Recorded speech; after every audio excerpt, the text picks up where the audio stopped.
très chers sujets du royaume, nobles dames, honorables seigneurs et curieux passants des sphères terrestres.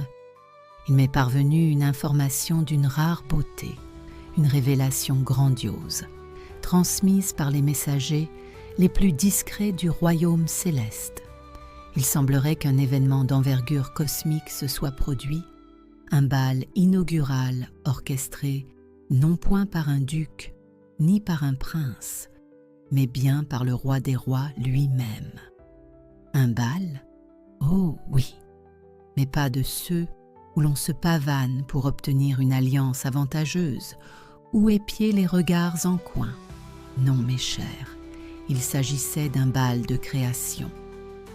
Dans une salle encore vide et silencieuse, une étendue sans forme ni contour, le souverain divin prit la parole, et comme par enchantement, la lumière fit son entrée, éclatante comme le plus resplendissant des diamants sur le corsage d'une duchesse. Il la sépara de l'obscurité, traçant une frontière élégante, digne des plus beaux jardins de la haute société. Et le soir vint, puis le matin, le premier jour.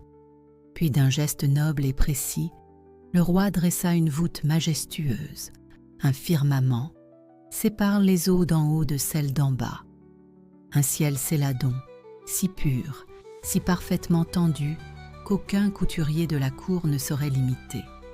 Ainsi se termina le deuxième jour. Mais un bal n'est rien sans sol, n'est-ce pas? Alors les eaux se retirèrent, obéissantes comme de jeunes pages, laissant apparaître la terre ferme. Et là, mesdames et messieurs, la verdure jaillit, vignes gracieuses, figuiers dressés, roses élégantes, moissons dorées. Le roi avait déroulé son tapis d'honneur, fin du troisième jour. Comme il sied à tout palais digne de ce nom, les luminaires furent installés, un soleil brillant pour les festivités diurnes et une lune douce pour les bals masqués de minuit. Des étoiles scintillantes, telles des bijoux suspendus, furent posées avec art, et c'est ainsi que le quatrième jour fut scellé.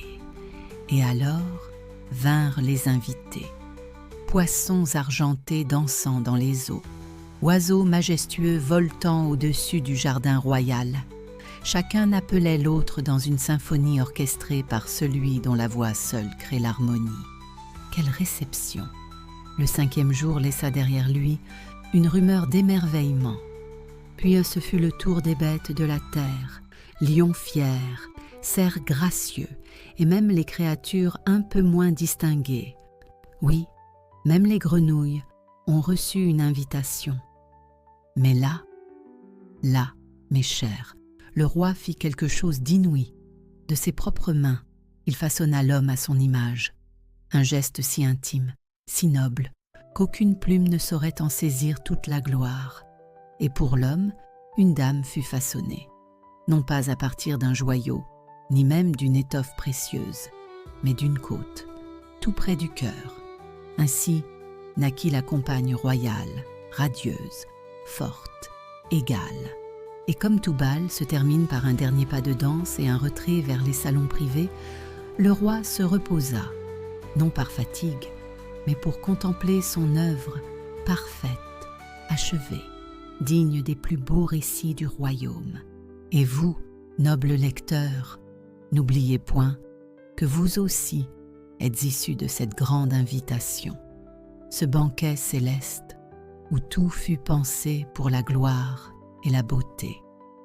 Et si parfois votre reflet vous semble terne, souvenez-vous, vous êtes fait à l'image du créateur de ce bal légendaire, signé, comme toujours, avec plume et grâce, Lady Bénédicte d'Altaverna, votre œil dans les couloirs du royaume éternel.